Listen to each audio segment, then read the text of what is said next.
and this devil is always here. The film is about people who are faced with the harsh realities of life.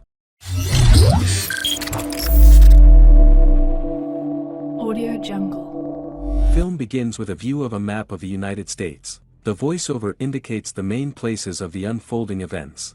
The towns of Nocum in Ohio, Coal Creek in West Virginia, as well as the mid lying between them. The narrator begins the story with 1957th year in Nocum.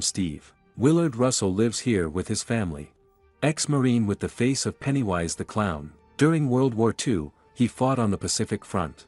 A man leads his son into the forest, where among the thickets there is a cross made of planks by him.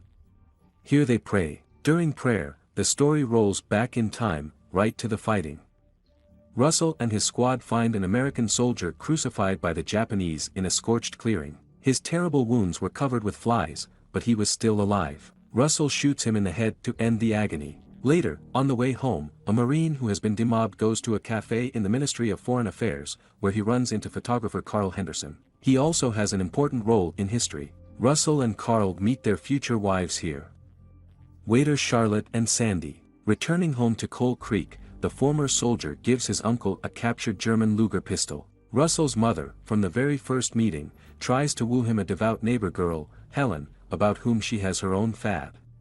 Once a mother prayed to God that he would return her son alive from the war, promising in return to marry him to this very Helen. But Russell has very different plans for life. Firstly, he can't stand the sight of the cross after that incident in the war, and secondly, he can't get the waitress from the town of Mead out of his head. At one of the church services, the pastor invites two new preachers, Roy Lafferty and his paralyzed, disabled cousin. Afraid of spiders as a child, Roy pours a whole jar of arthropods on his head during a sermon to demonstrate how faith in God helped him overcome his fear. Russell returns to the foreign ministry to meet his future wife. In the future, they have a son, and they move to Nocum, where they rent a house, planning to buy it in the future. Shortly after moving in, Russell is suddenly overtaken by a desire to pray while walking through the woods. In this place he puts a homemade cross made of planks. A small clearing became his personal church, devoid of rituals and attributes. A few years later, he notices a fresh bruise on his son. He is bullied at school by local children who are all related to each other.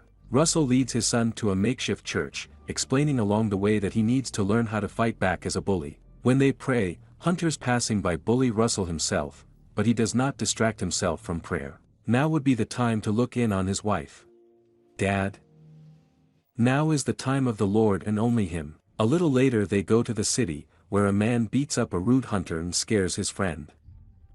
Wiping his hands of blood, he teaches his son a lesson: you can cope with any crowd of hooligans if you choose the right moment, in particular, when they are alone. However, upon returning home, they are waiting for a much more terrible enemy: cancer. He was diagnosed to Charlotte. While his wife is dying in the hospital, Russell forces his son to pray for the missing with him for a miracle. But God does not hear their pleas. Then the Marine understands that it is necessary to make a sacrifice. He kills the dog's son and brings her corpse to a homemade cross. But that doesn't help either. The spouse is being buried, and after the funeral, the son does not want to talk to his father, including for the killed dog. The kid prays, lying in bed, and promises to bury the dog properly. In the evening, he goes to the church, but finds there not only a four-legged friend crucified on the cross, but also a cold father who cut his veins in despair. The orphaned boy is sent to his grandmother and uncle in Coal Creek. The story rolls back 7 years. The devout Helen married the preacher Roy, and they had a daughter, Lenore.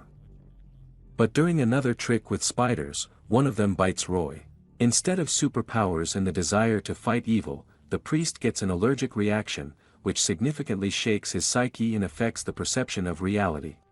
After 2 weeks locked up in a closet, he gets an epiphany. In a hurry to share it with the whole world, he puts himself in order and goes for a walk with his wife, asking a neighbor to look after the girl. In the forest, Roy, firmly convinced that the Lord has endowed him with miraculous powers, pierces his wife's neck with a screwdriver. She must die so that he can resurrect her like Lazarus. But the miracle, alas, does not happen. The corpse of a woman remains a corpse, which the priest hastily buries nearby. Shedding stingy tears, he plans to surrender to the police, but his disabled brother persuades him to flee to the south. However, on the way, the preacher remembers about his daughter and avoids, leaving his cousin alone in the car. He is voting on the track when he is picked up by photographer Carl along with his wife Sandy. They turn out to be not simple well-wishers, but serial killers with a fantasy. Picking up single men who vote, they take them to the forest. Here Sandy does all sorts of things with them while Carl takes photos.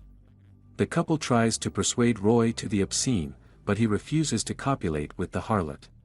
Carl has to kill him. The orphaned Lenora is raised by the uncle and grandmother of Arvin, the son of Willard Russell. Children become stepbrothers. The actions are transferred to 1965th year.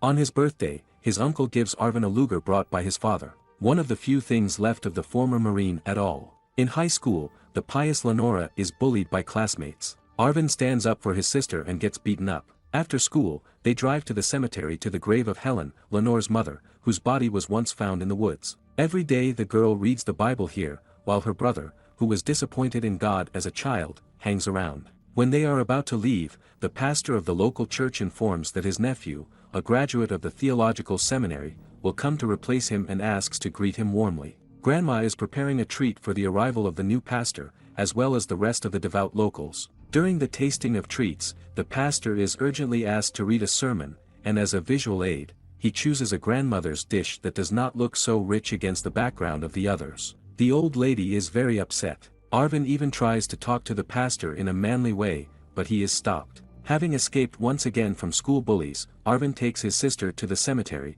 after which, for the first time ever, he leaves, citing urgent matters. Since he is not around when it starts to rain, the girl hides in the church building, where she talks with the new priest. He offers to take her to a quiet place where he likes to be alone and pray. However, in fact, the priest's motives are much more mundane. He easily seduces a devout schoolgirl right in the car. Arvin at this time follows the precepts of his father, tracks down school bullies one by one and beats them up hard. At the same time, Carl and Sandy are going on another vacation, a trip during which they plan to kill another hitchhiker. But the woman is tired of playing the role of bait. She wants to get away from her husband, but does not find the strength. Looking through old photos with murdered men, she accidentally drops one on the floor. Her brother, a local sheriff, who came in with a sudden visit, finds her. However, having recognized one of the missing men in the area in the photo, he does nothing. The elections for the post of sheriff are on the nose, and the scandal with the killer's sister will not help him win. In addition, the sheriff himself is up to his ears in crime, takes bribes, covers prostitution and local businessmen. On the way to vacation, serial killers deal with a military man who was moving from leave to the location of the unit. Arriving at the hotel, Sandy calls the base, telling them not to wait for their soldier. He was killed, dismembered and buried in a suitcase on the riverbank. 3 months later, Lenora informs the priest that she is pregnant. In response, he accuses her of perjury. Like, they were just praying, and what was the impressionable young maiden imagining and imagining? It's not his business anymore. How can I be a ring if we were just spending time with the Lord?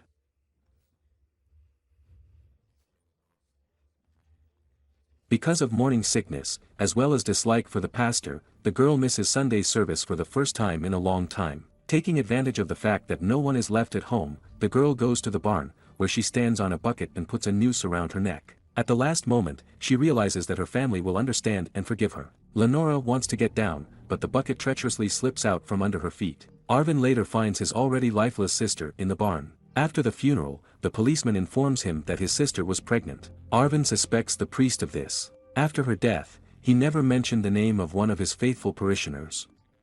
The boy takes out his father's Luger, charges it and leaves the house, leaving a farewell note to his grandmother. When he arrives at the church, he wants to shoot the preacher, but instead decides to talk to him. Under the guise of confession, Arvin says that he seduces little girls, takes them to the forest, undresses them, and then stores their panties. He also mentions his alleged wife, orally pleasuring him in the evenings. In this story, the pastor recognizes himself and jumps up in a rage, suspecting that the guest is watching him. Arvin shoots the preacher. After the murder, he goes to Nokum Steve, where he has one more unfinished business. But on the road, his car breaks down and he has to vote. The guy is picked up by the murderous spouses returning from vacation, despite his own unspoken rule not to deal with the locals. When the car turns off the road, Arvin begins to suspect something is wrong. He notices a pistol in Carl's pocket, getting out to urinate, and pulls out his own. When the killer approaches the door to threaten with a weapon, Arvin shoots first. 2 wounds throw the maniac photographer to the ground. Sandy manages to pull out his revolver and point it at a fellow traveler. There is a stalemate. They're both at gunpoint. The guy tries to persuade the woman to lower the barrel and disperse in peace, but she still shoots, forcing him to pull the trigger. A woman is bleeding after being shot in the neck, and Arvin was saved by a miracle and the paranoia of a serial killer. Not trusting his wife, Carl replaced the cartridges in her pistol with blanks before the trip. After searching the bodies of maniacs, the hero finds photos with victims. He understands that the people he killed were very bad people, which somewhat reduces remorse. Taking the money in the films, Arvin goes away. He still needs to get to his father's makeshift church. At this time, Sandy's brother, the sheriff, under the pretext of a business visit, visits a local crime boss, where he kills him along with a bodyguard with someone else's gun. He is informed that his sister is dead. After visiting the crime scene, he realizes that someone can find the rest of the photos proving her involvement in the missing people. The sheriff breaks into his sister's house and searches it. He finds a lot of evidence of crimes, including the murder of preacher Roy from Sale Nora, but burns it all in a trash can. At the station, he is informed about the murder of a priest in a neighboring district, and the pulse gauge matches those found on the bodies of his sister and her husband. And the suspect is Arvin, a kid whose father once opened up in the woods. Comparing the route on the map, the sheriff realizes that the guy is moving to his old house. He takes a shotgun and goes into the woods, where he finds Arvin's things. The guy himself hid. After a little conversation and a search, the sheriff finds the guy. They shoot at each other, but the shot goes into the ground and a tree, while the bullet from the Luger digs into the policeman's stomach. Arvin manages to show him a photo of his sister with the deceased, but he does not know that he knows. When the sheriff has taken his last breath, the boy carefully puts the bones of the faithful dog into the hole. He puts his father's trophy pistol on top and covers the whole thing with earth, symbolically burying his past. On the highway, Arvin is voting again. He's being picked up by some hippie in a Volkswagen van. Mindful of the past experience of hitchhiking, the hero tries his best not to doze off next to a stranger, but fatigue takes its toll. His eyes are closing, and his inflamed mind is trying to imagine the future that awaits him. Maybe he'll come home to grandma. Maybe he'll settle down somewhere and start a family. Or maybe he will go to fight in Vietnam. Whatever one may say, but he does a great job of killing bad people. With these thoughts, Arvin's eyes close, his head falls on his chest, and he falls asleep.